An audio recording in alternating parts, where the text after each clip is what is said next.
to another brand new edition of Daybreak Live on Dominion Television. Today is another day to discuss and, of course, analyze major stories on the pages of the newspaper. Samson Balogun is my name. You need to introduce me because I will not take that from you. And I have with me in the studio this morning, Pat. Now you're talking. Well, a very good morning to you. Good morning to you, Samson. Good morning. We also appreciate you for joining us on the program Daybreak Live on Dominion Television here in Ibadan. So how are you doing this morning? Well, you're doing fine. I'm fine. Yes, absolutely. I can feel that. Yeah, of course, the beauty that radiates on your own face too says a lot about how you Want to know what is happening more the same. Glory be to God. Fine, we've got so many interesting packages for you this morning, and of course, it has been an issue. And what's that issue? Talking about student loan saga. Presidency is saying this. The chairman of that NEL fund is saying this is what they disbursed. Who is lying? What is going on? Who are we to prosecute if there is any means or any need for us to prosecute? I think we'll leave that for ICPC to come out and give us their facts and what they have gathered so much. Samson? Well, I think this particular project was meant to be a lifeline for Nigerian students. And over time, there has been a lot of controversies as regards to what exactly is happening in that part of the ministry. But then, the Nigerian Education Loan Fund, NEL Fund has recently been at the center of significant controversy involving allegations of mismanagement, delayed disbursement, and institutional exploitation.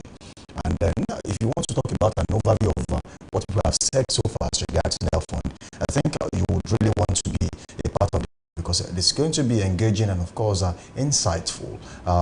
Then, talking about delayed disbursements and student hardship, many Nigerian students have reported delays in receiving their approved loans and monthly stipends, leading to financial strain, especially during critical academic periods like examinations. Now, NEL Fund has attributed these delays to ongoing payment processing and necessary security checks to ensure funds are allocated correctly. Despite these explanations, students from institutions such as University of Nigeria, Nsukka, Obafemi Awolowo University, and Ladoke Akintola University have expressed frustration over non-disbursement of funds. Now, if you are doing all these security checks, that should not mean that it should be delayed this much. Most of these Nigerian students who actually felt NEL Fund will be, their way out, the alternative to the usual rigors of finding tuition fees. Now they are also having issues with NEL Fund, talking about disbursement. And then that takes us to the unnecessary deductions from these particular fees. Then the question is, what exactly is going on? Who is doing the deduction? Who brought the idea of these deductions? And then why are they deducting these monies? Don't forget, there are also allegations as regards sudden increment in tuition fees. And then all of a sudden, because the federal government is helping the students pay their tuition fees, then someone somewhere decided to hike the fees.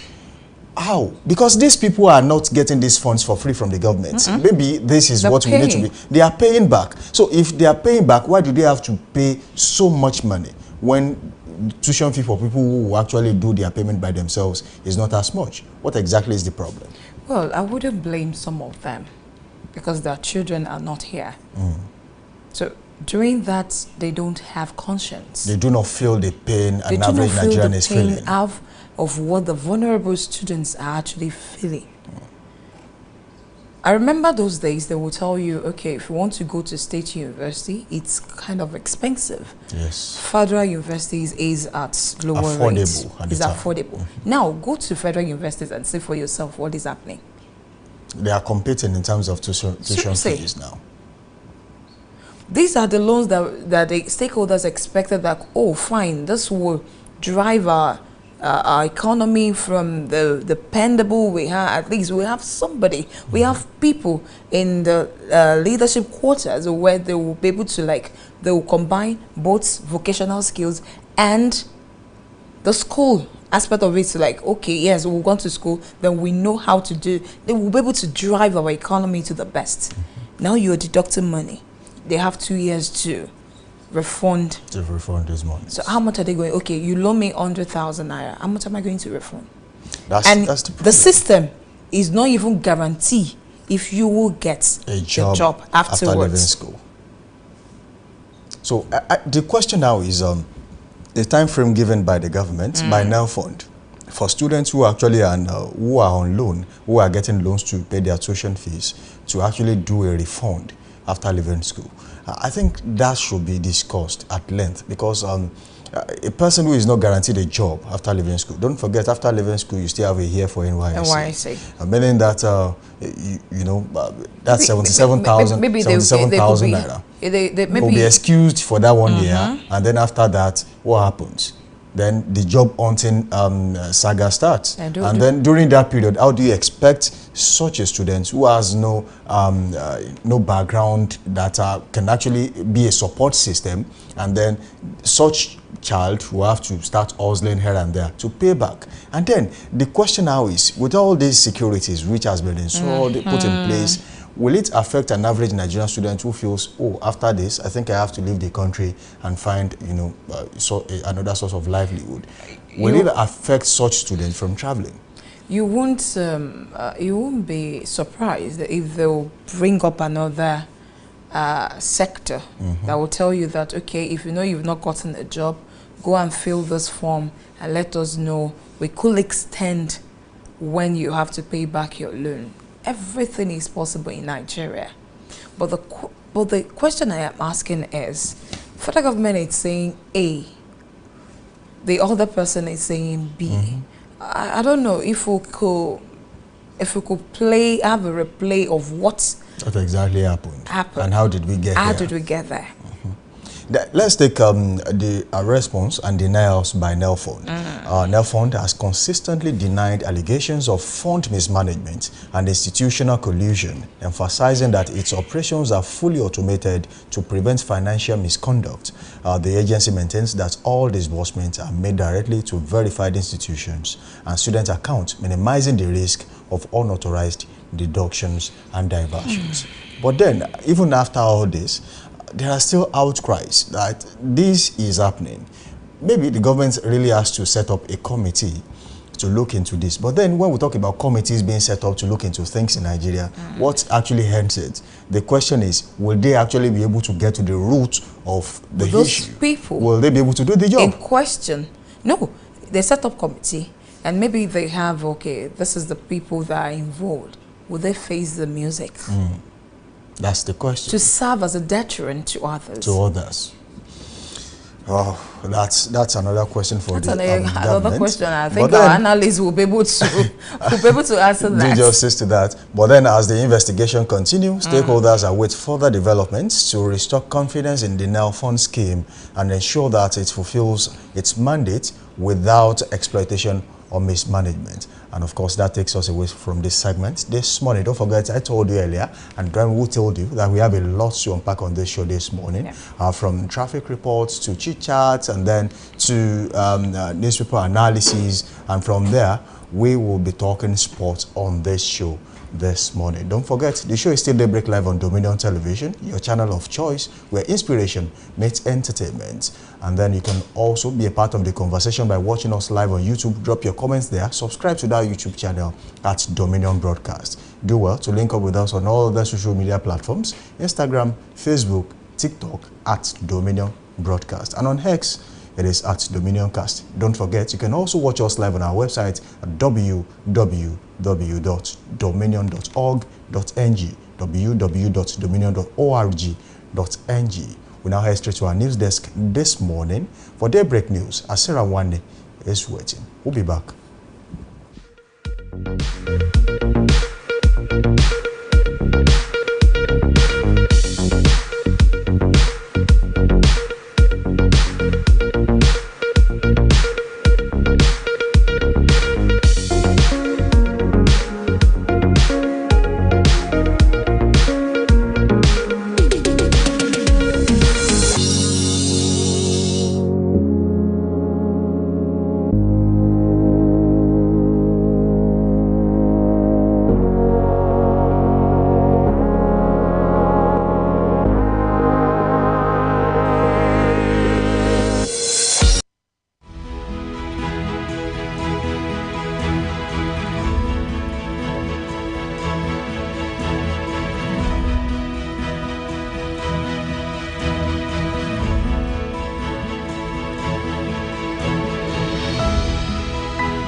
Good morning. This is Daybreak News on Dominion Television. My name is Sarah Owane.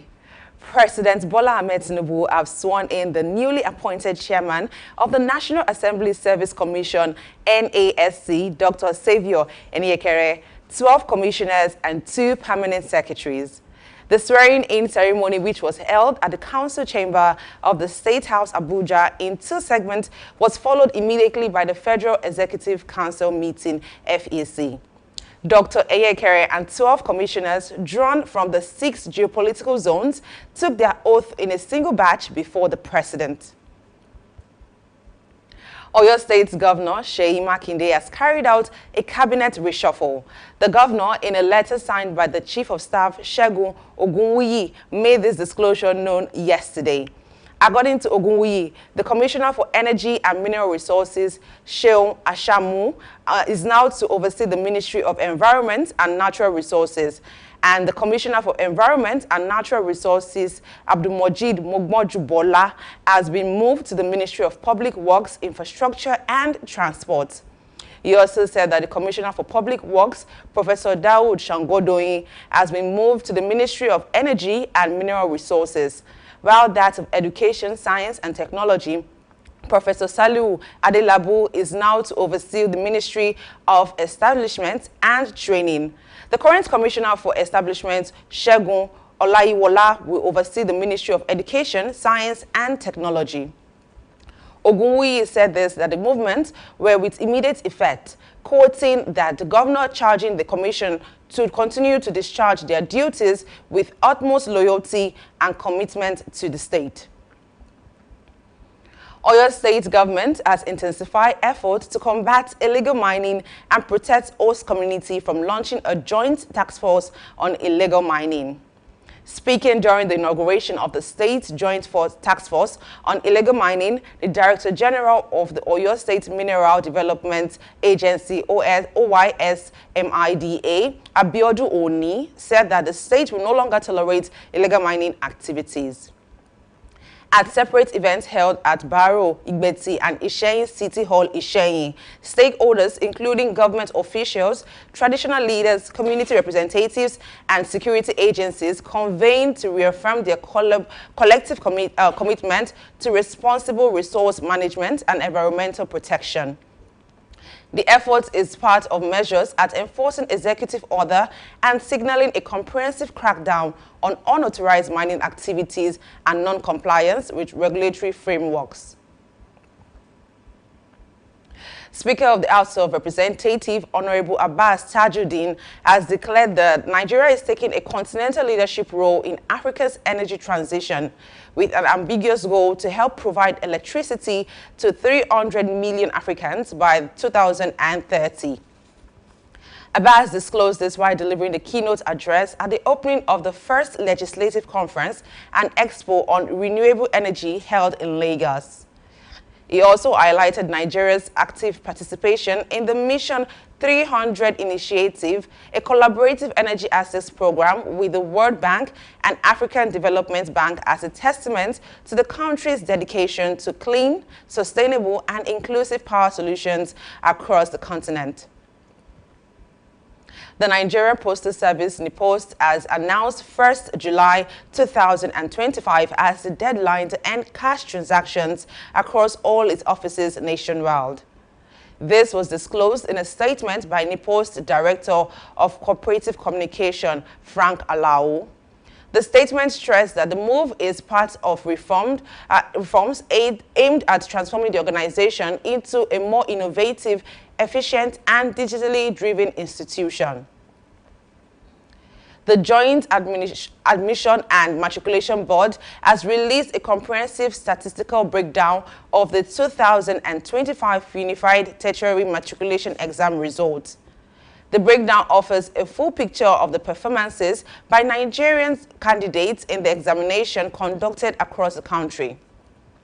According to JAMB, out of 1.9 million candidates who sat for the 2025 Unified Tertiary Matriculation Exam, over 1.5 million of them scored less than 200 in the exams.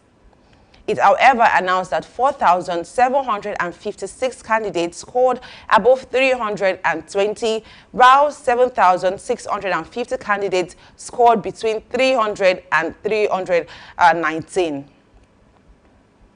As part of the activities to mark the 2025 World Firefighters Day, the Ogun Fire Services extended its sensitization to schools, parks, markets in the state on course precaution and prevention of fire outbreaks. Speaking with newsmen during the endurance trek in Abeokuta, Director of Fire Service Fatai Adefala said that agency would not relent at ensuring necessary enlightenment on precaution like proper installation of wires, procurement of fire extinguishers, as well as people approach towards fire in case of outbreak. Adefala, represented by Area Commander Isheri Akinwade Abiodun, added that 3 days ago, sensitization program was to commemorate firefighters heroes who lost their lives in the course of protecting lives and property of the people across the world. In business, UK's Manufacturing Africa and TLG Capital are collaborating to strengthen Nigeria's businesses' eligibility for financing through Africa Growth Impact Fund 2, which has raised $75 million towards its $200 million target. Supported by the World Bank's International Finance Corporation, Swed Fund, Nord Fund, and BIFANS, the fund seeks to channel capital into promising manufacturing businesses across Nigeria. Manufacturing Africa will assist companies with due diligence, corporate finance, environmental, social, and government compliance, gender inclusion, and operational improvement, ensuring that they meet investment criteria.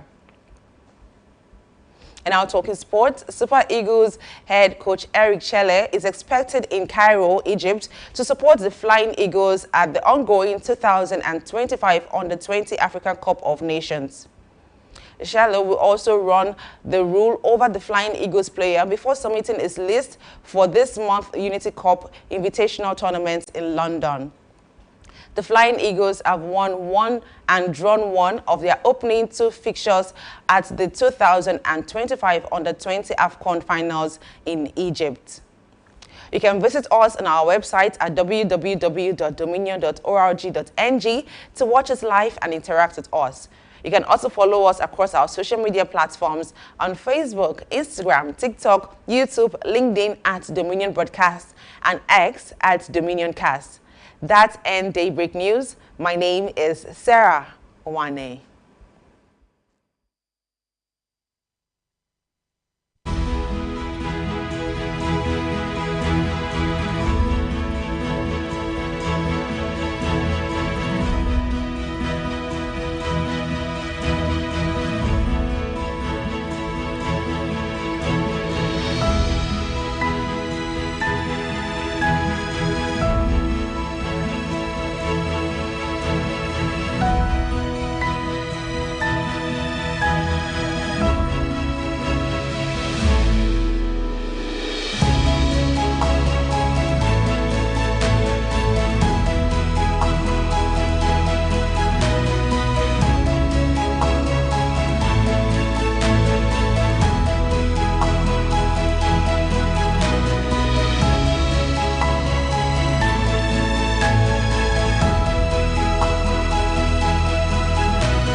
Welcome back from that break. That was Daybreak News on Dominion Television. The show is still Daybreak Live, and of course, we still have, a lot to do on this show this morning. Don't forget, I have with me in the studio, Pat Aito with her. We've been doing justice to the program so far this morning. Yeah. And then we are straight to the newspaper review segments, where I'll bring you the major stories on the pages of the newspaper, and we'll be starting with the Nigerian Tribune. this morning.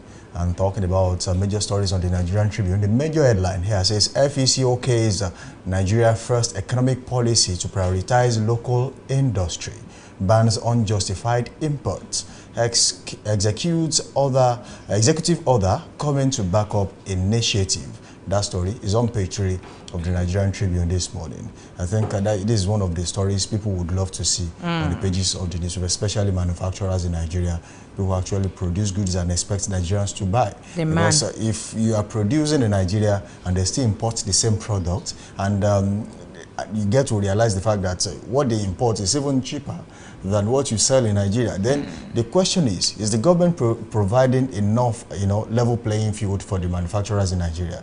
What sort of soft landing is the government giving to them? We spoke about industries, companies in Nigeria who have to pay a lot on electricity, and then when they want to bank on diesel or maybe gas, it's even expensive. Then what exactly is the problem? You now realize the fact that in other countries production is cheaper, and then to import into Nigeria is not a problem for them, and then Nigeria becomes the dumping site for all sorts of products. Whereas all these things we can produce in Nigeria. Don't forget the issue of solar panels that were discussed a few weeks ago, I think about 2 weeks ago, that the federal government is looking at ways of making sure that solar panels are not imported into Nigeria, that we can produce these things. If we know we can produce them, why don't you do a form of investment in a large scale, so that Nigerian producers of solar panels can actually have, some sort of relief, and they know that what they produce is going to have, customers who will buy in Nigeria. Well, with this headline, I'll say it's a welcome development, but it's what stands with the government, in the sense that, okay, this is, you want to prioritize local industry. It must start from them. Don't import solar. You want to install solar, then you must buy from... You must buy from local manufacturers. You want this, you must buy from here. But if you look at it forth and back, you will know that they are the one that will still come with, okay, this thing is not made internationally. I don't want to go local. I think before the government can actually stop importation, there has to be a provision for manufacturers in Nigeria.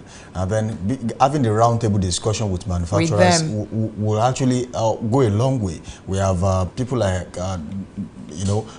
Dangote, Bua, and the likes, who are actually into major manufacturing in Nigeria. But then what about the small-scale manufacturers? They are actually the ones bearing the brunt of these problems we have with the economic downturn, and then the removal of fuel subsidy. They have actually paid more at this time. And then, if you have them on the round table, what exactly are you going to need to make sure that by so number of years, in 5 years, we are no longer a country that depends on importation? I think these are things some countries have done. We have leaders around the world who have actually done this for their countries. I don't think Nigeria cannot do it. We just lack the willpower, the political will to actually get it done. Well, in that aspect, I mean, the small-scale enterprises, I think what government can do for them is to, maybe for the first 5 years of the business, they should not pay any tax. Just tax waiver for small-scale businesses. For small-scale business. Registered small-scale businesses. Okay. Thank you. So they should waive that for them and let the business grow. A business that is just growing and you want them to pay heavily. You want them to pay tax. That's actually going to cripple their business. It will cripple their business. And then for business owners too, if you are getting this kind of offer from the government and you get a loan from the government, don't misuse it. Don't invest it in something else, and then make sure you pay back, because these are loans. They are not gifts from the government. All right, it's Nigerian Tribune, where we have, still on page 3, we have Wike Fubara Field. Tax reform bills, constitution review, insecurity, top agenda as NAS reconvenes. Good one. Okay, that's a good one. Well, by the end of the week, or maybe by the end of the 6 months suspension, there will be good news for the people of Rivers State. There's always a good news for them. All right, away from there, we take another story this morning, and then Naira depreciates as crude oil price falls below $60 per barrel. That's on page 7 of the Nigerian Tribune this morning. I think the Nigerian economy is tied to crude sales around the world. And that is why you always have people around the corners who know economics, who know how the economy actually works. They know it's not rocket science. For a country to survive and not have this kind of stories on the pages of the newspaper, there has to be diversification of the economy. And I feel the government of the day should look into this. Yes, still from Nigerian Tribune, and that's it from page 14. We have farmers in Ondo, Ekiti, Oshu laments death of skilled labor, cost of inputs. Wow. We want to diversify from oil to agriculture. Now the farmers are coming to say that there is high cost of inputs. What is our government doing about it? Well, one thing. Or are we not looking in that direction again? I mean, agriculture. I think agriculture has always been a thing in Nigeria, and I don't see a reason why it should be swept in Nigeria, you're talking about 1970s. It used to be, but then we are not totally off that grid.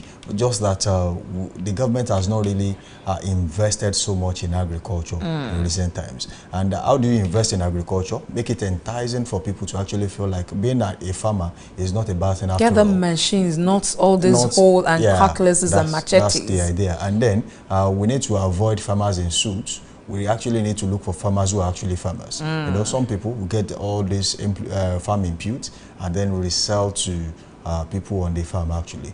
And you know, there has been a lot of controversies as regards who actually get the farm inputs given out by the government. If there are seeds to be given to farmers, if there are fertilizers to be given to farmers, who actually gets them, who distributes them to these farmers? How do you know these are actually the real farmers who want to give it to? So who does the verification? These are things the government has to really do a lot of follow-ups on. Because if you are not following up on what you are doing, it will amount to you not doing anything. Because the people who are meant to benefit will continue to say you are not doing anything. Whereas people who actually benefited will not say a thing. They will not say anything. They will say, oh, you're doing well. You're doing great. So that is where psychophancy comes in terms of governance. They will tell you are doing well. Whereas the people who are actually meant to benefit, they will know you are not doing anything. And when the election comes, that's when you realize you have not actually done anything. Away from there, this one, we take another story. Bandits sack 3 Bauchi villages, killed 15, injured many. You'll find that story on page 4 of the Nigerian Tribune. Well, I think that we'll need to just leave it for a while because remember the story I read from the Nigerian Tribune where the NAS, that means the National Assembly, are going to reconvene, and the top agenda, we have insecurity there. So let's look at what the outcome of the meeting. Thank you. The outcome of the meeting will bring, before we'll now talk about, okay, it has yielded the result or not.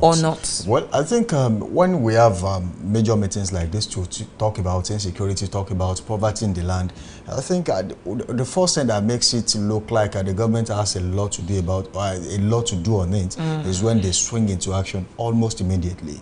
When there's a press release that says, oh, a so-so thing has been done about insecurity in Benue State, in Plateau State, that brings support to the people. They believe, yes, the government has us in mind. But then, if just after the meeting and there is no press release, nobody hears anything, and it's business as usual, then you begin to question what exactly was discussed at the meeting.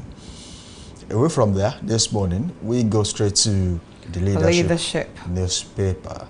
And you think that? Well, the major one from the leadership with a big banner is DHQ, that's Defense Headquarters, tackles terrorism, financing, seeks support.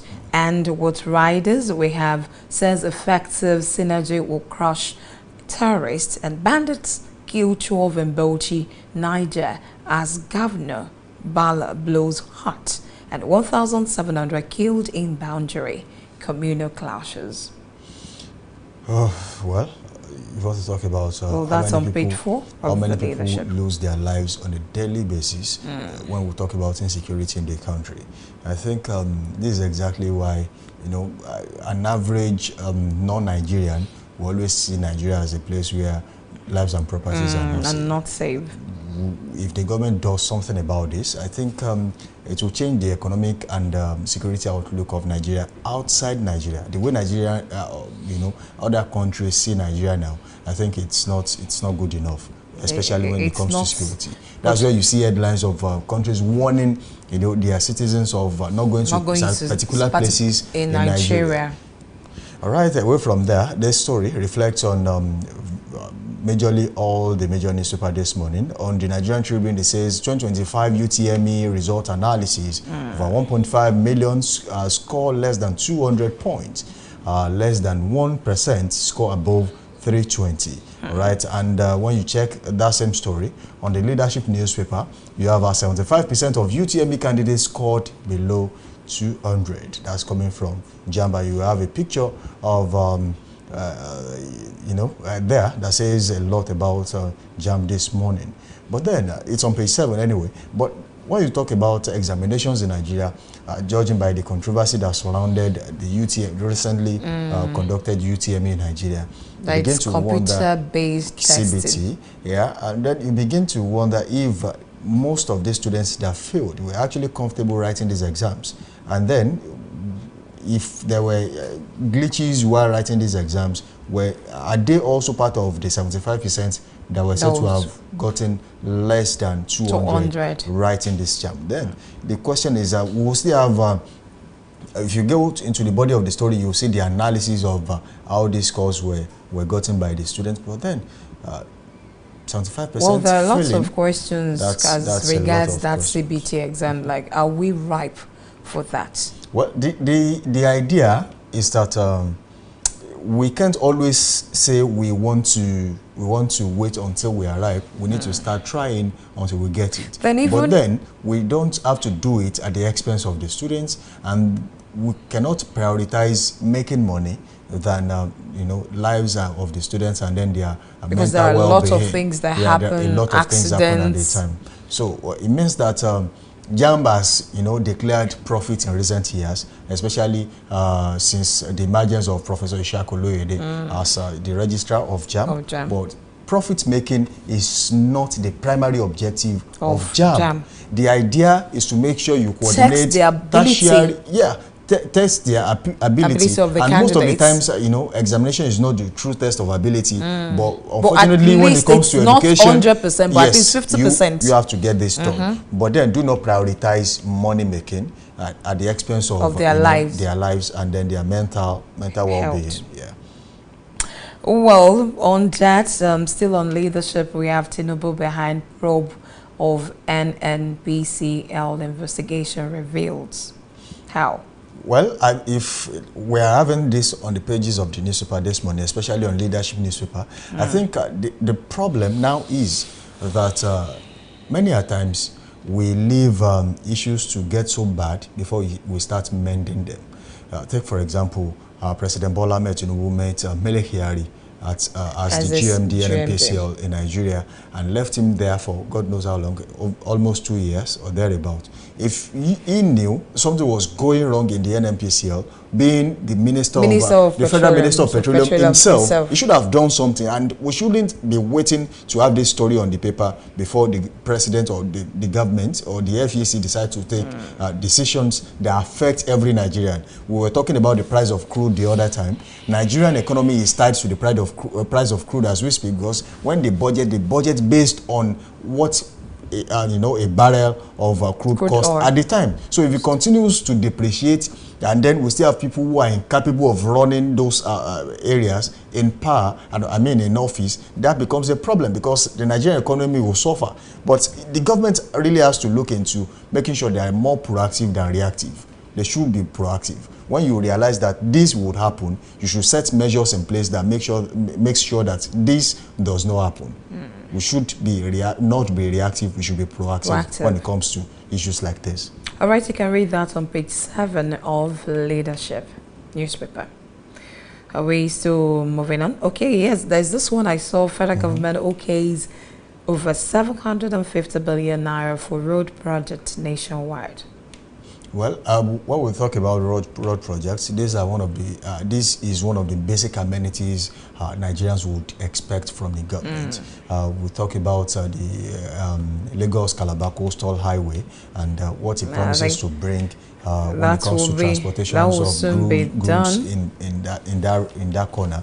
But then, if we are having more roads, connectivity is key when it comes to booming your economy. If states are connected, goods, especially raw foods, will be able to move quickly from one state to another. And then, it saves people who actually, transport perishable goods from actually suffering the loss they have been suffering on the road. In recent times. But then, if you are going to face road connectivity, I think it's a good one. And then if you are going to face electricity, which is even the backbone of the Nigerian economy now, because most people, they rely so much on electricity. And if you compare what they pay for fuel and then what they will pay for electricity and what they will get if they actually use the national grid and what they will get if they actually pay for fuel, I think they will prefer to pay for electricity. It's incomparable. Are we we are still on the leadership newspaper this morning, and I'll take this story that says NACON advanced team departs for Hajj. That story is on page 7 of the Nigerian of the leadership newspaper this morning. And away from there, we go straight to this day newspaper. And the major headline on this day. Oh, I think we've discussed this also. This on Nigerian Tribune. That's FEC OK's Nigeria First economic policy to prioritize local industries. And then you have the riders on that story. Ratifies. Written differently, but then still the same thing. Yes, to ratifies new power sector roadmap, replaces 25-year electricity policy, bans unjustified imports.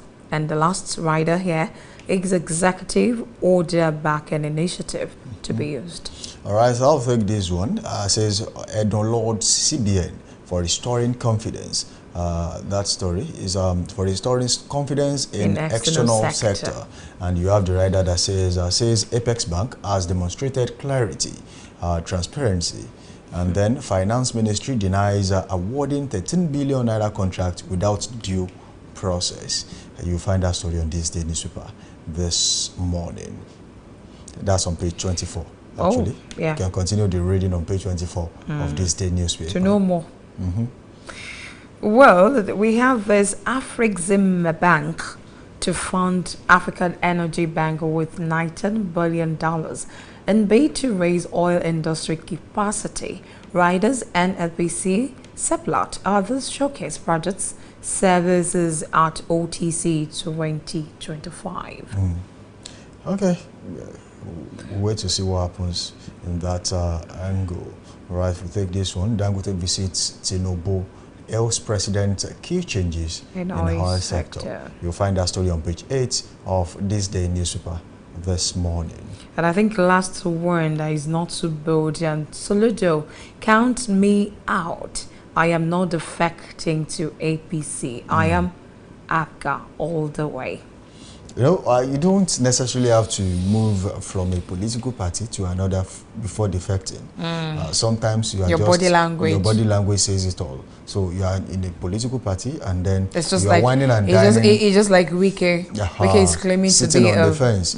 He's a member of the PDP on paper, but then the current situation says he's a member of the APC because he got an appointment to be the minister of the FCT from the APC, and he has been actively involved in what's going on in the country right now. So it means that sometimes you don't have to leave your political party.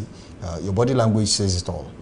Away from that, this morning, we go straight to the Guardian newspaper.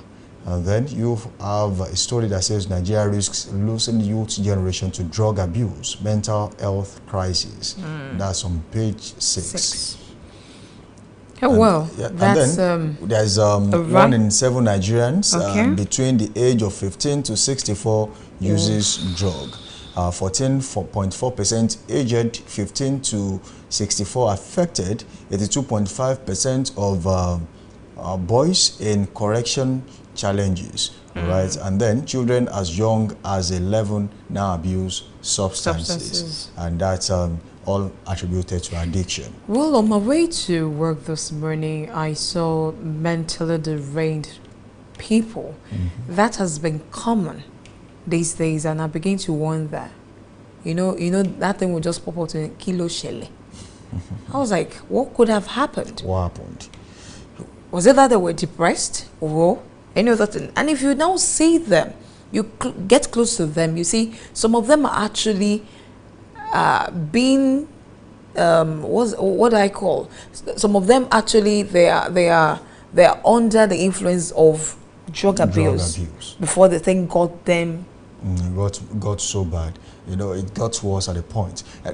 Now, the idea now, or the question is the government doing anything to get them off the street, rehabilitate them, and then reintegrate them back into the society? And I will now ask you again, how many people would government cater for, take away from our roads? I think the idea, the whole issue is that the government has to understand the fact that every Nigerian on the street is the responsibility of the government. So the government has to take either note, normal, either normal or not. They have to take note that there is a problem, and that is substance abuse in the country.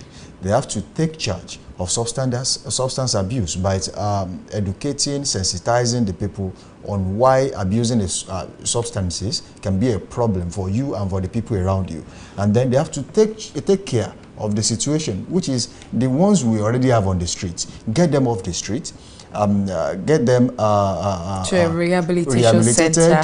And then after that, if they are okay to be in the society, reintegrate them back into the society. This is not the only country where we have people with substance abuse. It happens in the so-called developed countries too. So they are there, and then the government has to look into how we can also get them off the streets in Nigeria. So now, what is the government doing? What is the plan of the federal government for destitutes on the street? What is this state government's plan for destitutes on the street? And then what is the local government's plan for people on the street who are actually there as a result of substance abuse? Or even if it is not about substance abuse, if any other thing happened, probably through depression, and then they slid off like that and it got triggered. What exactly is the government doing to make sure that these people are taken off the street and then get rehabilitated? Well, still The Guardian, we have this. CSOs demand Akpabio's resignation as court affirms conviction of returning officer. That's on page 7 of the newspaper there, The Guardian. Well, talking about resignation as court affirms a conviction, by the end of the day, there will be another court judgment. And then that actually counters what has been done before. So, well, let's wait and see what exactly happens. But then to read more on that story, go to page 7 of the Guardian newspaper. FEC prioritizes local industry under Nigeria's first policy. That's virtually on... when you talk about the JAM story, when you talk about the FEC prioritizing local industry, you'll find it on all the major newspapers this morning. And that takes us to the Electoral Act, crucial. Bills. And then that story is still on the Guardian newspaper. Electoral Act, crucial bills up for debate as Senate, House of Reps resume today. Don't forget they extended their break because of insecurity crisis in the country. And then they are back and they are going to talk about crucial bills that has to do with Electoral Act and so many other things which are already on the lineup for the National Assembly to discuss, away from that story this morning. All right, terrorism. Parliamentary group advises U.S. against designating Nigeria. That's on page 3. All right, imperative of improved aviation operations before Fly Nigeria Act. That story is actually an editorial on page 12. And let me take this one. Terrorism. Parliamentary group advises U.S. against designating Nigeria. You'll find that story on page 3 of the Guardian newspaper this morning. All right, we'll move to Business Day. And Business Day comes with this big banner. Nigeria misses as 8 OPEC members raise output. All right. Also, Global giants, Sanlam, Alliance, others bet big on Nigeria's insurance boom. You'll find that story on the Business Day this morning.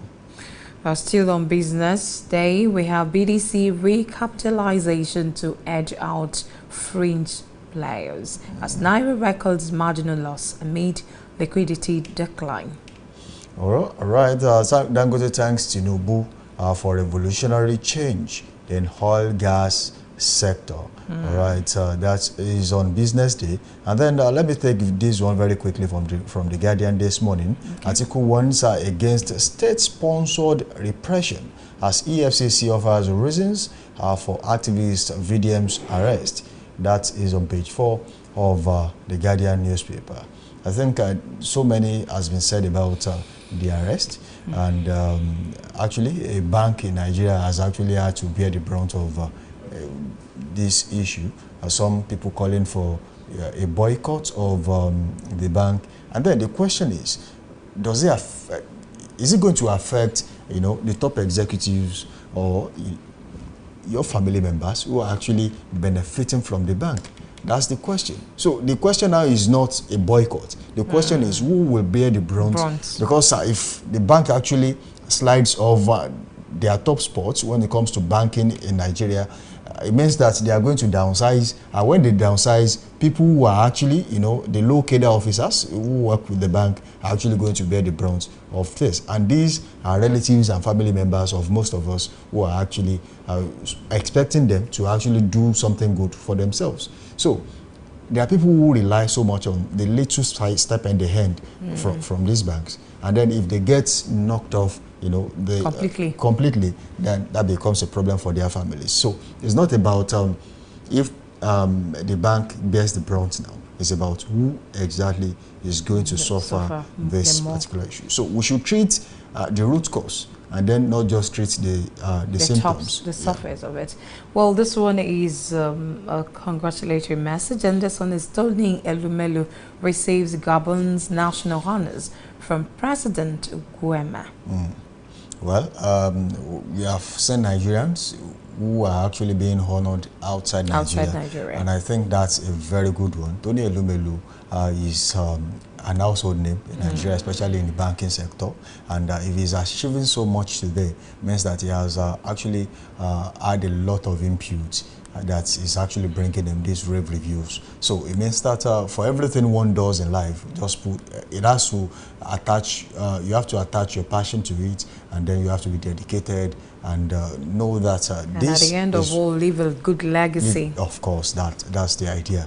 Let me take this one too. Plateau killings. Police arrest more suspects. Recover illegal arms in fresh raids. That story is on the lower third of the Guardian newspaper this morning, and it's on page 29. And you find a picture of Governor Mutwang there, about the story. I think the governors in that part of the country are really tired of reading these stories on the pages of the newspaper. It is becoming more tiring to read supposed to because they are experiencing it. And it's more or less of a story to some people, but it's a reality to other people because they see this on a daily basis. As situation reports get to the table of the governor or maybe the local government chairman, it's going to come with gory pictures of people who have been killed on their farms, in their houses, their businesses razed, their houses razed. And then the question now is, how do they cope with saying this on a daily basis? Because you hardly go through the pages of the newspaper every morning without seeing stories of killings. You know, sometimes let me just say it in Yoruba way, like it has become it's becoming a norm. And we shouldn't have killings as a norm in the country. It's actually out of place to say it's not the right thing. In fact, thing. Making a reckless statement at this time, just like someone made recently and said it's not as bad as what they had in what they currently have in Afghanistan or somewhere else around the world. This is not Afghanistan. This is Nigeria. Nigerians want they want peace. Nigerians want security. This is a country where we will sleep, we wake up peacefully.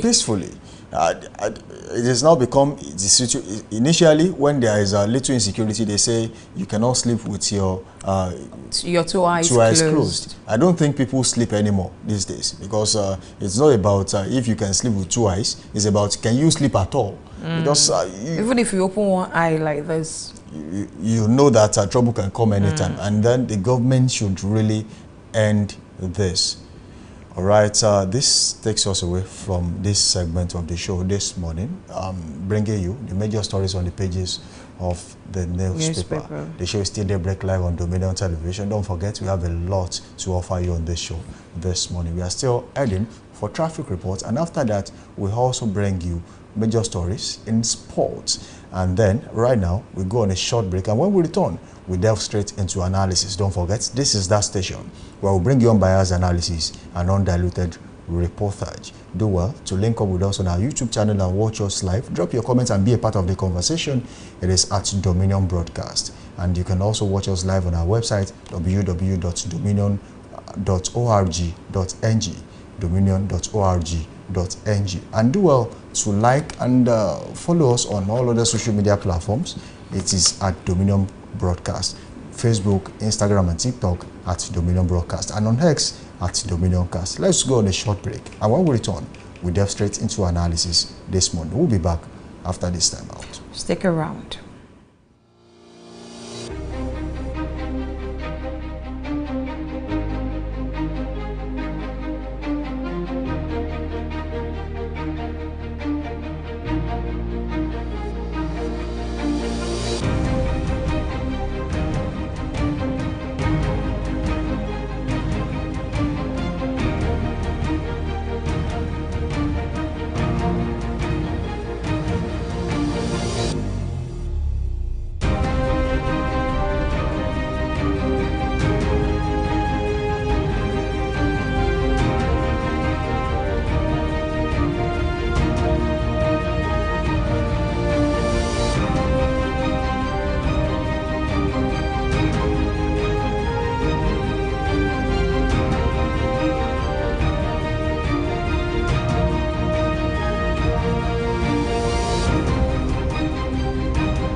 All right, welcome back from that short break. The show is still Daybreak Live on Dominion Television. And of course, this morning we have Plato with us in the studio. With him, we'll be doing justice to the major stories on the pages of the newspaper. Don't forget, this is that station where we'll bring you unbiased analysis and undiluted reportage. Plato, good to have you in the studio this morning. Thank you, and of course a wonderful morning to you too. We have a pressing topic to discuss, that concerns everyone. It is becoming alarming, and there has been a lot of backlash as regards this particular topic, and that is about the controversy that surrounds the NELFund scheme. Don't forget, Nigeria Education Loan Fund, NELFund, has recently been at the center of significant controversy involving allegations of mismanagement, delayed disbursements, and institutional exploitations. And then we talked about the overview of what the problem actually is and the complaints people have actually had recently, especially the students who are actually involved, and then the institutions who are involved. We'll talk about delayed disbursements of, and then the student hardship. They have had to go through rigorous exercises to get these monies from NELFund, especially having been disbursed. Allegations of fund mismanagement, and then we'll talk about institutional exploitation and unauthorized deductions. That is a major concern. And then NELFund's response is, and denials has also come after the backlash, but then the public outcry and call for reform in that particular part, and then in that particular harm. This is meant to be a soft landing for Nigerian students. It's meant to be a way out, especially for people who find it very difficult to pay their tuition fees. Now, it is even more difficult to get NELFund loan. It is even more difficult to get it on time. It is even more difficult to get what it has been everything is not just disbursed to you than you sourcing for your own fund. Don't forget, this is not free. They are paying back, and if they have to go through this to get this NELFund loan, then what exactly is the fate of people who are still coming to get these loans? If it is this difficult at this time, will people not chicken out when they know that, oh, I don't want to go through this process? Well, let's try to unpack the issues. First, let's start with even NELFund itself, the necessity of NELFund. I've been one of those who believe that the whole idea of NELFund is just an excuse for government to abdicate its responsibility. Now, Section 3 of the 1999 Constitution is clear. Chapter 2 of 1999 Constitution is clear as regards fundamental objectives of government. And it says, I think Section 13, talks about government shall ensure that it provides free education at all levels if and when practicable. And this has become a major hurdle, because government has always hidden behind, oh, it is unpracticable to provide free education. However, if you look at the resources available in Nigeria, one begins to ask question why it is difficult to provide subsidized education, even at tertiary level. We know that our primary school education is a sham. Our secondary school education is a no-go area. And now we are taking tertiary education out of the reach of the ordinary man. And then government decides that, oh, we're going to provide funds. Now, after they provided this so-called funding, this loan scheme, what have we seen? We've seen tuition fee jump, out of the roof. We have seen situations where students are left stranded because government needs a window to escape its responsibility. So, I am not surprised that NELFund is caught in this quagmire. Now, that said, we now come to the issue of NELFund. Still unpacking the issues. ICPC came out to make a statement, which was what gave birth to all of this. And then retracted, saying that there was an omission of the negator not in that statement. And many feel, no, that is an afterthought. And it brings us to this question, which many of us have raised. Many of us who are, concerned about security details and all that, that it is an anomaly. It is an abnormality. It is unheard of in any sane clime that a security agency will come out to give a report on a matter it has, one, not investigated, or two, still investigating. What you have simply done is to give whomever you are investigating a head start. Now, if I'm looking you up, I don't need to inform you. And I always use, the UK legal system as an example, because it's a legal system I'm quite familiar with. Now, in the UK, before the police will proceed on prosecution, okay, they would have finalized all investigations. Because they know that they can't keep you beyond 24 hours, except where matters of terrorism and all that is involved. Now, you would have conducted investigation. We saw what happened to James Ibori when he was being investigated. It took a long year, and then the Met Police kept investigating him until they had something on him. You remember the case of Ikure Madu? Okay?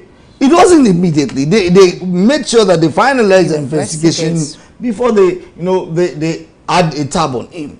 But here in Nigeria, you want to investigate someone. So there is always this quick rush to go to the media. That media release by the ICPC was needless in the first place. So it would have saved us all of this. Now, that said, we now come to the issues in Nelfund itself and the whole allegation. And then it tells you one thing. One of the essence of punishment is deterrence. So when you have a punishment in place, you are simply telling others not to toe that line because they know that the hand of the law will catch up with them. Yeah. But where and when people do things in this country without any example being set, you are simply opening the ground for others. Now, why have we also made the process of disbursement and application so cumbersome? Why have we decided to live in the 1980s? Why have we decided to live in the 1990s in 2025? You can apply for a loan in the corner of your room without going through any process. Without even having to interface with anyone. Okay. And the monies will be paid to the said account. Now, how is it possible for receiving institutions to make deductions?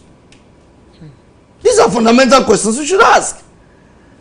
If I'm paying to you, okay, I'm paying on my behalf to you, then you should be paying the same amount. So how then were they able to make deductions? There is a platform, a remitter platform for payment. So you are paying directly to that platform. The universities are not even they're not supposed to be a third party. They are supposed to be not involved in this whole process. There is a third platform, payment platform. And so the money should come from Nelfund straight to this platform, not to the schools. To the school's account with the platform. So how did we get to the point where individuals were now, receiving institutions now were making deductions of the money? It tells you that the process itself is faulty. And then someone applies and then there is a late disbursement. So imagine I'm making an application for a tuition fee for an academic year, say 2024-2025, and you're making disbursement in March 2025 when the session started in September.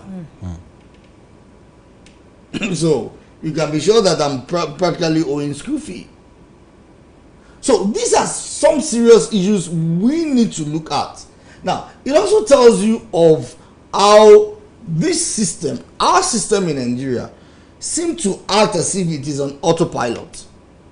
We have to see if we do not know that there will always be persons who are looking for a way loopholes and a means to shortchange the system. They are always looking for loopholes in the system. Our system is foolproof. It was obvious from the start that the Nelfund process was one that has serious lacunas that could be exploited by persons. And now we are there. The way forward for me, therefore, is we need to reduce this human interface. Is Nelfund sustainable? Now, the sustainability of Nelfund itself is another problem. Okay? Because that's also part of the issues we should unpack. Now, you're going to... Don't forget that this is not the first time that the Nigerian government will be giving loans to students. Remember in the 70s when loans were given and a lot of the students, were not paying back. And now we are in the JAPA, generation, where you can be sure that it is as soon as such a student gets the loan, maybe finishes school, he may possibly JAPA. But again, let's also talk about the possibility of payment in a system where job opportunities are slim. Is it when the child gets a teaching job where it's paid a paltry 30,000 or 40,000? It is not 30,000. There's minimum wage now. Well, even with minimum wage, people are not paying minimum wage. A lot of those in the private sector are not doing that, particularly the unorganized private sector. So how does one who has taken a loan then pay back?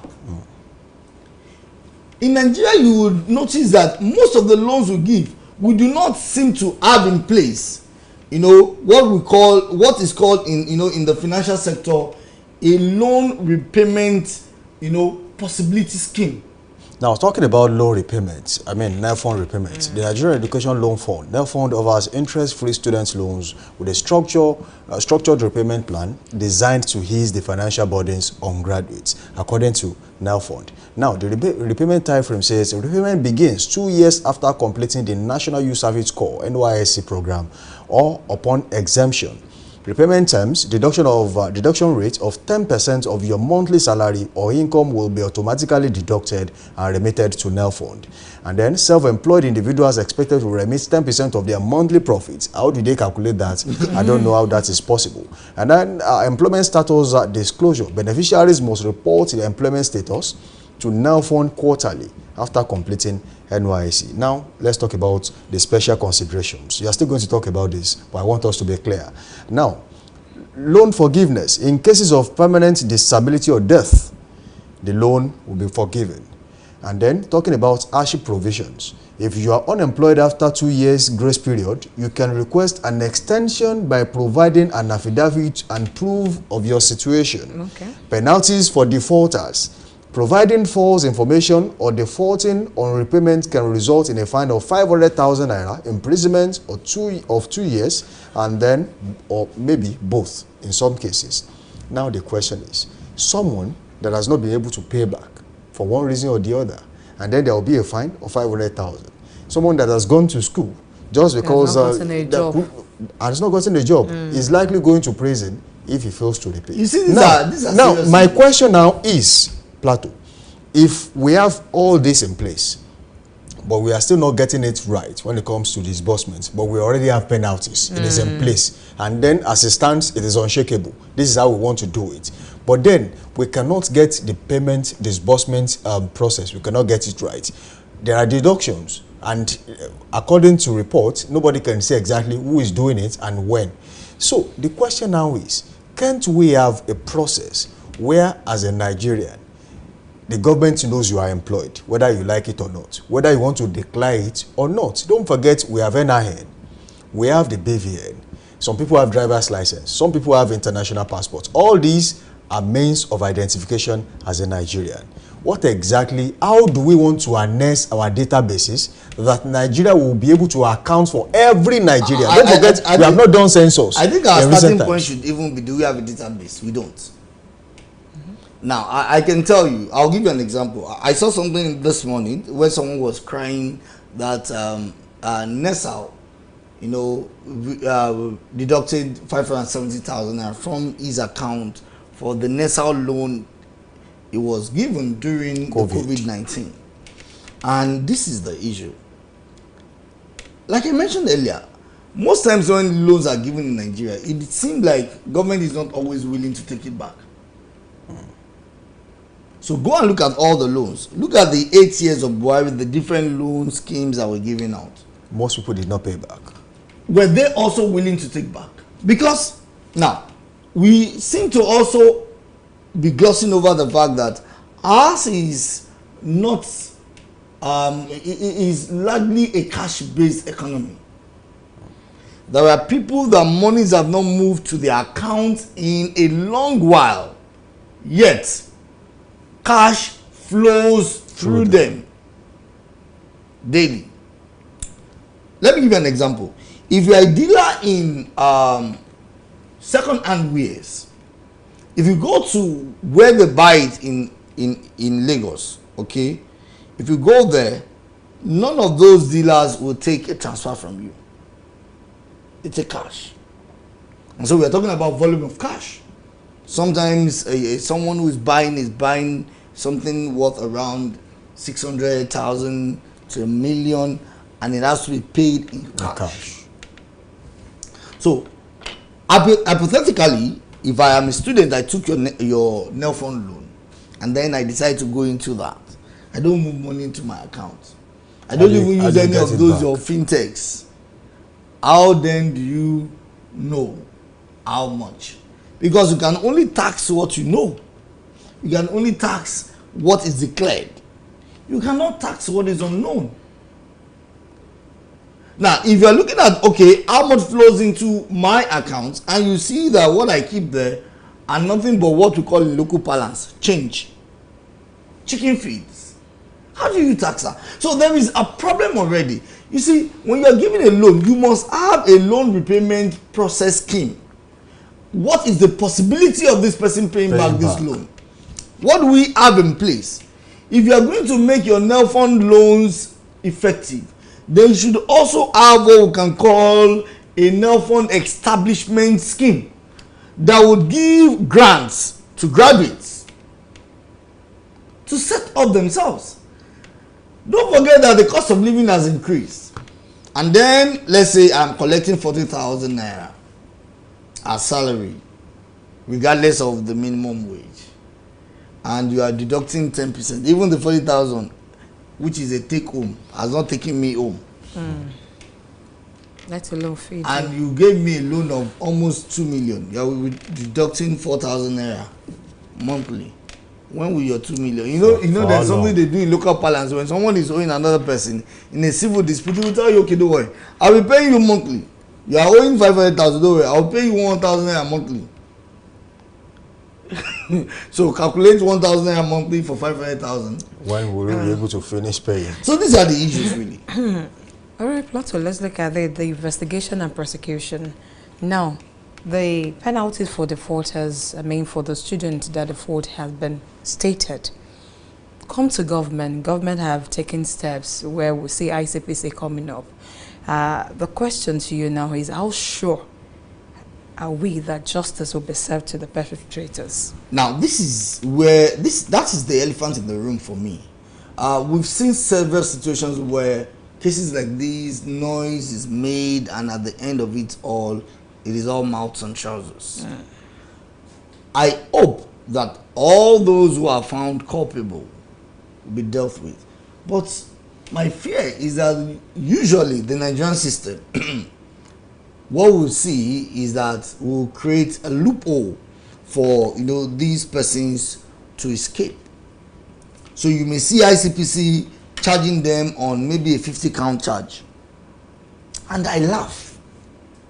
In other crimes, you don't waste your time charging a person with 50 counts, we are with 10 counts, 99% of those counts will be stricken off. And at the end, don't forget that in criminal matters, the burden of proof is beyond reasonable doubt. So you need to prove every of the counts beyond reasonable doubt. Why not hold on to a single count that you know that your legal team will be able to pin the person down on? So that's my major fear in all of this, that this may not see the end. And again, when a new government comes on board, that may be the end of it all. It's not the first time we'll talk about cases of misappropriation and like. I remember there was a time that I think it was SUBEB that was saying that some professors were getting grants from SUBEB for research, and they were diverting it into buying cars. Okay? And it cuts across boards. So we may not see anything coming out, anything fruitful coming out of this. While I want to be hopeful that yes, maybe something good can come out of Nazareth, but given the Nigerian peculiarity, such hopes are dim. Also, before we leave this particular topic, there has been questions as regards why polytechnics and colleges of education were not included in the NELFund. And then the question is, are there no Nigerian students too? That's also part of the issue, and it tells you of how hurriedly, we do things in this country, and how very unreflective we are. Now, don't forget that even at the moment, there is already that dichotomy, disparity between polytechnic graduates and, in fact, between BSc and HND. So, with all the noise, if you still get to the civil service today, okay, polytechnic graduates cannot ascend beyond a certain level. while university graduates can ascend to the peak of their career level 17. So if an HND graduate is taken in today, recruited today, is taken in on maybe level 7 step 1, while a university graduate is taken in on maybe level 7 step 2. So that disparity is there. And you ask yourself, many of the things we send our children to go and do in universities, they have no business there. All right, let's leave this particular topic this morning. Let's take a story from the pages of the newspaper, and then we'll be heading straight to the Nigerian Tribune. Now, FECOK is Nigeria's first economic policy to prioritize local industry, bans unjustified imports, and then we have executive order coming to back up this initiative. So the president will be coming up with an executive order to make sure that they are going to ban unjustified imports so as to give a level playing field to local manufacturers. Then Nigeria will become a manufacturing economy. This, I feel, should have been done a long time ago. And now that the government is coming out, the Federal Executive Council are saying this is what we'll do at this time. What exactly will an average Nigerian benefit when we have this? I think to a large extent we seem to be putting the cart before the horse here. Now, if you're going to say you want to promote local production, and this is one of the issues we keep having, you see government policies, wonderful policies, but wrong process. For instance, when the Buhari administration came, he said, oh, we are stopping import of rice. We want to promote local production. And what happened? The price of rice skyrocketed. You see, there is what we call import substitution. So if you're going to stop import, make sure your local market, your local production power can service demand. Because, you see, the law of demand does not like anybody's face. It responds to the law of demand. Market forces respond to the law of demand, not your whims and caprices. So, if demand is more than supply, then supply will shoot up. Now, we want to wrap up local production. Wonderful. But what do we have in place to promote local production? Do we have necessary facilities? What government incentives are we getting? Is it where a local producer wants to access credit facility and is told that he will be paying 35%? As interest on loan? What credit facility do we have? In fact, at this moment in Nigeria, for instance, there is nothing like middlemen, or the middle class. What we have is the upper class and the lower class. And so, the middle class is already depleted. We don't have those credit facilities in place. Yet, you are, trumpeting, local production, you want to, local content and all that. It is good. But then, how do we do that when the necessary things are not in place? Are we not also going to be, killing a Shylock to set up another Shylock? We saw what happened in the place of rice production where in Nigeria, even in Ibadan, you saw and other states where people were rebagging local rice in foreign bags. And were selling at exorbitant prices. So these are the issues. Now, when we talk about policies like this, we must put in place necessary measures. Let's ramp up our local production. Give them necessary things. Then we now talk about import substitution. Oh, yes. We now give that. We now say we are going to stop unjustified importation because we know that we have something to fall back on. It is like the case of, one who hears the rumbling of the rain and then pours the water, in the basin away. All right, Plato, thank you for joining us. Thank you so much for joining us. So I would have asked you, I would have read this, but then because of our time, we won't be able to. Thank you so much for coming on the program. We hope that next time we'll call you, you'll be here. Hopefully. All right, the show is still live on Dominion Television. Don't forget you can be a part of the conversation by dropping your comments on our YouTube channel at Dominion Broadcast on YouTube. Now, we now head straight to sports, and then after that, we'll come back for traffic report. We'll be back after this time out.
apologies for initial mix-up, and thanks for joining us on Daybreak Sport this lovely Tuesday morning. Yes, it is the day we've all been waiting for, talking UEFA Champions League, but we'll be starting from Champions League this morning. We'll be starting from the home front, talking about Nigeria Premier Football League, where the league body has overturned the red card issued to Ikorodu City's player, Kelechi Onwe, during their last league encounter against Aqua United. The player's red card has been downgraded to yellow, and of course he will now be available for his team's encounter against Bayelsa United.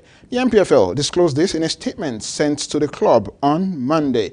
Now, Ikorodu City's next game is against Bayelsa United at the Mobolaji Johnson Arena in the city of Lagos, and that game will be played later on tomorrow. Well, from there, let's talk about the President's Federations Cup, where the Nigeria Football Federation has announced venues for the 2025 Men's President's Federations Cup. Well, Buhari Stadium in Abuja, we understand now, will host the semi-final encounter between Akpa Kaliki FC and Ikorodu City Football Club, while the Kwara United versus Rangers International game will now take place in Lagos at the Onikan Stadium, as against what was initially released. Well, the two matches will now be played on the 21st of May.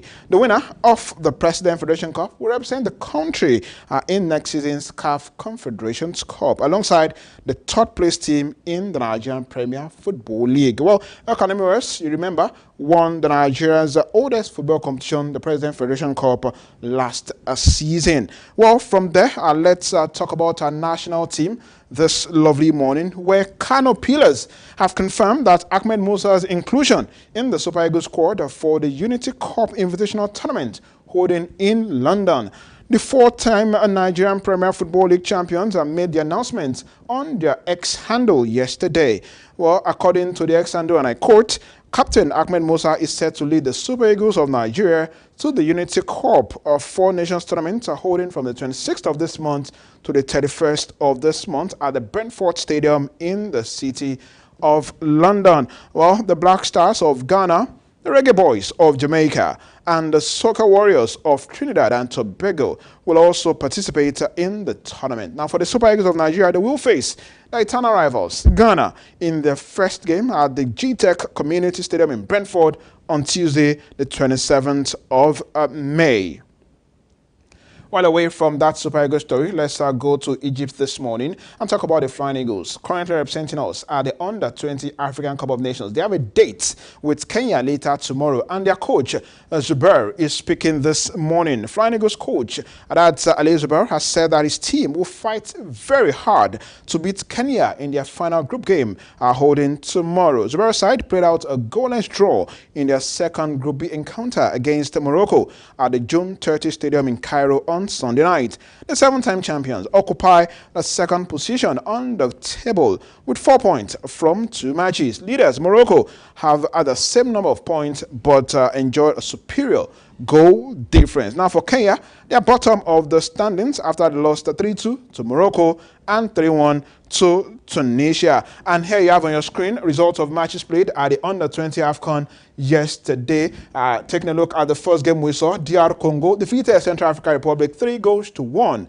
And in the second game of the day, Ghana defeated Senegal by a single goal. Let's take a look at the table this moment. Talking about the table in Group C, we have Congo topping the park after 2 rounds of games.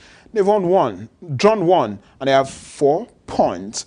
Ghana occupy the second position after 2 matches. They've drawn 1, of course, 1-1 as well. They also have 4 points, but then DR Congo have a superior goal difference. Senegal, they are third after 2 matches. They've drawn 1 and lost the other. They have just 1 point. Central African Republic looks like the whipping boys in that group. They're yet to win as well. Same number of draws, 1 draw, 1 defeat, and they have 1 point.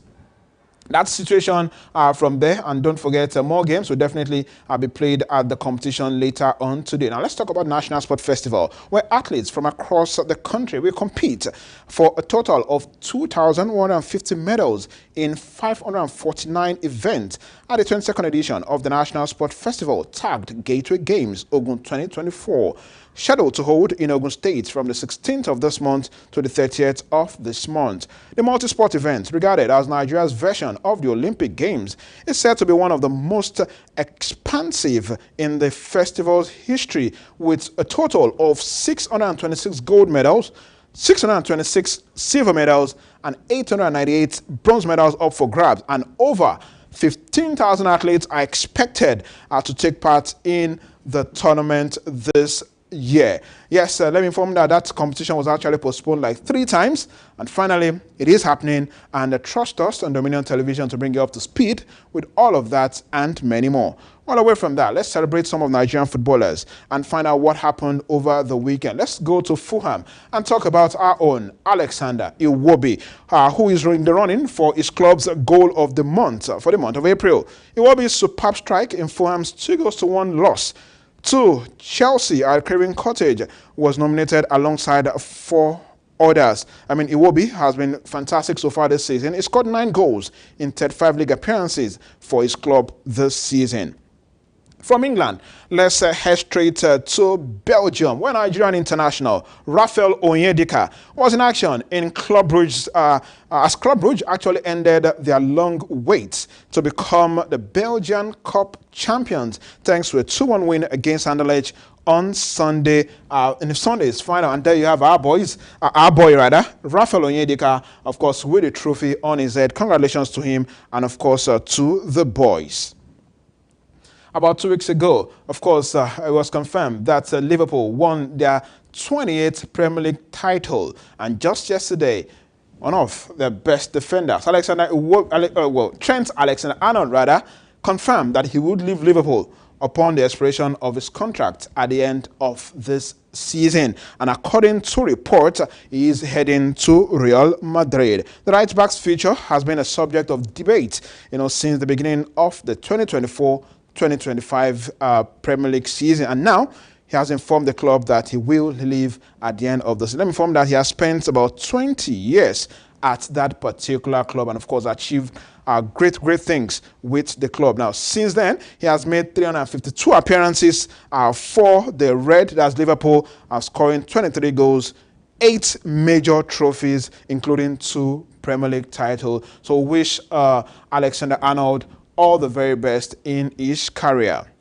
Well, from there, let's take a look at the Premier League game played yesterday in England. The Crystal Palace handed a dent in Nottingham Forest's hopes of picking a ticket to the continent next season, following the 1-1 draw, and Eberechi Eze opened the scoring, and 4 minutes after, Murillo equalized for Nottingham Forest. Let's take a look at its implication on the Premier League table this morning, because, the league has been decided already. Liverpool are the champions, but then we have a small matter of who picks up a place in Europe come next season. And we have Arsenal, Manchester City, Newcastle United, Chelsea, Nottingham Forest, and Aston Villa all in the mix. Now let's take a look at the remaining matches. We have just 3 rounds of matches to go in the Premier League this season. Let's start from Arsenal. Arsenal have a big one against Liverpool, and then Newcastle United and Southampton Football Club. For Manchester City, they have a date with Southampton, Bournemouth, and Fulham Football Club. Newcastle also have very interesting fixtures ahead of them. Tough one, if you ask me. They have a date with Chelsea, a date with Arsenal, and with Everton Football Club. Now for Chelsea, very important matches also for them. They have Newcastle ahead, Manchester United, and Nottingham Forest. You want to say that that's kind of tough too, right? 2 away matches for Chelsea and 1 home game. For Nottingham Forest, who are breathing down the neck of Chelsea, but Chelsea opened up a gap yesterday following Nottingham Forest's failure to win their match yesterday against Crystal Palace. Nottingham Forest have a date with Leicester City, West Ham United, and Chelsea Football Club.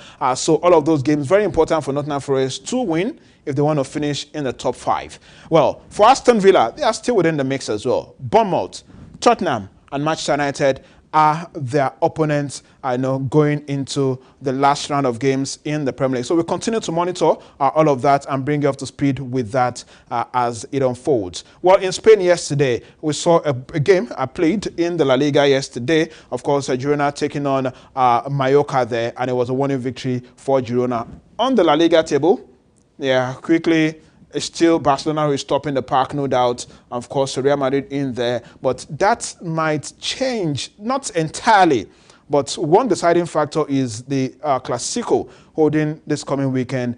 The dynamics might change there, but we'll continue to monitor that as well. Few round of games left in the La Liga, and a lot is expected.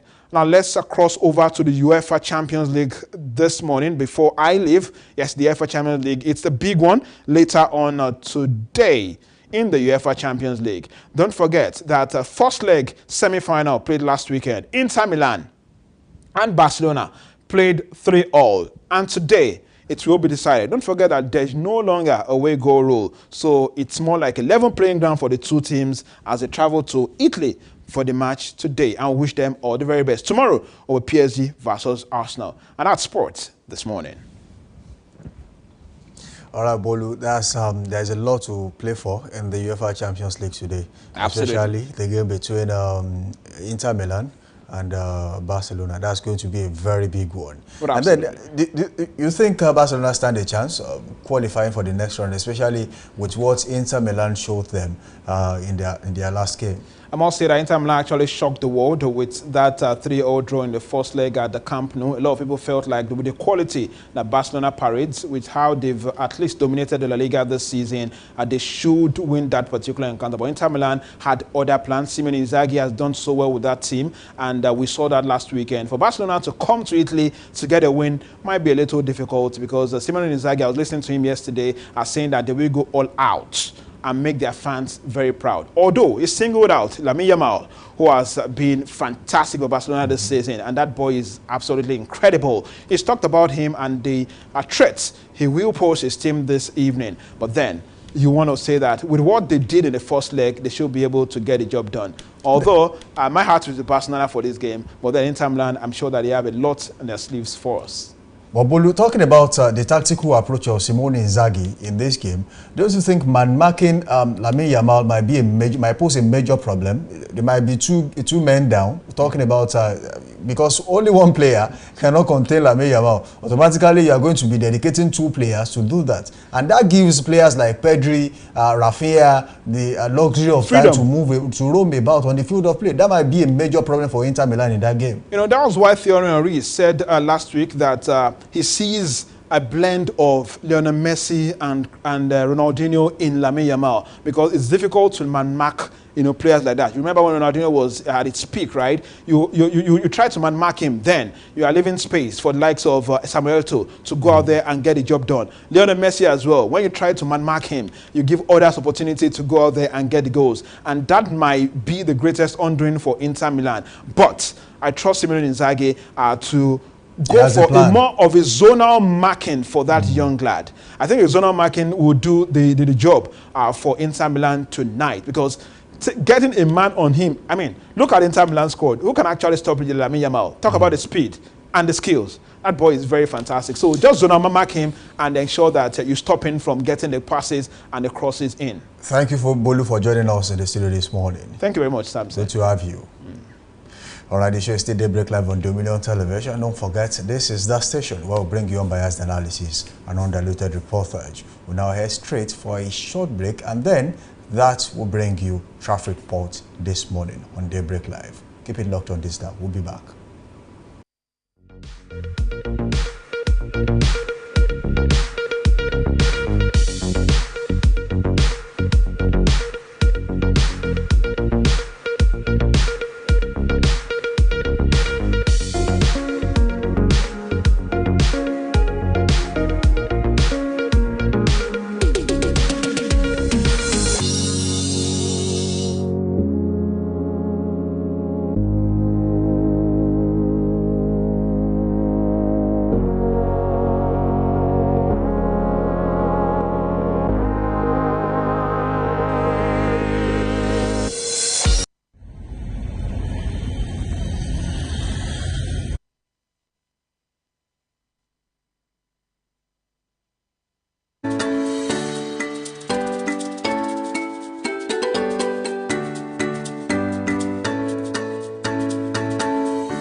city of Ibadan. Good morning at the studio. We are currently live at Bodija. And here at Bodija this morning, I must sincerely admit with you that there is no heavy traffic as motorists are aiming to the destinations without any obstruction. And talking of the cleanliness here at Bodija this morning, I would like to enjoin the Oyo State Waste Management Authority to please ensure that they keep this environment clean. This will be all on traffic report here at Bodija this morning. I am Richard Ashaulu, reporting for Dominion Television. All right, welcome back from that break, and that was traffic report from Richard Ashaulu this morning. Don't forget, you can always be a part of the conversation on this show by dropping your comments on all our social media platforms. And on YouTube, you can subscribe to that channel, drop your comments, and be a part of the conversation at Dominion Broadcast. And on Instagram, Facebook, and TikTok, it is also at Dominion Broadcast. Don't forget to like, follow us on those channels. And on X, it is at Dominion Cast. You can also watch us live on our website at www.dominion.org.ng, www.dominion.org.ng. And that brings us to the end of the show this morning. It has been a wonderful time this morning on the Say a show. very big thank you to you all for being a part of the show so far. We do hope that you'll be here with us tomorrow. But then before we go, let me leave you with this. Each morning brings a fresh start. Rise with purpose, walk with courage, and let your actions speak louder than excuses. Samson Balogun is my name. Well, I will align my quote with yours, where they're saying that believe in yourself and all that you are, and know that there is something inside you that is greater than any obstacles. My name is Pat Aita, saying have a victorious Tuesday.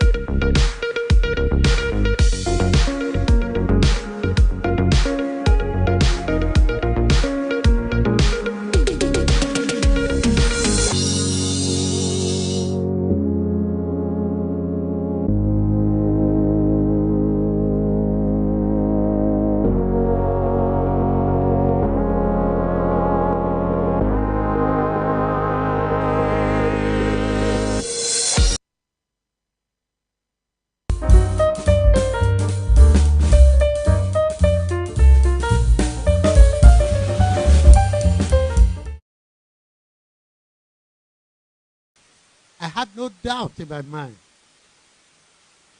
that with this collection, we are going to set agenda.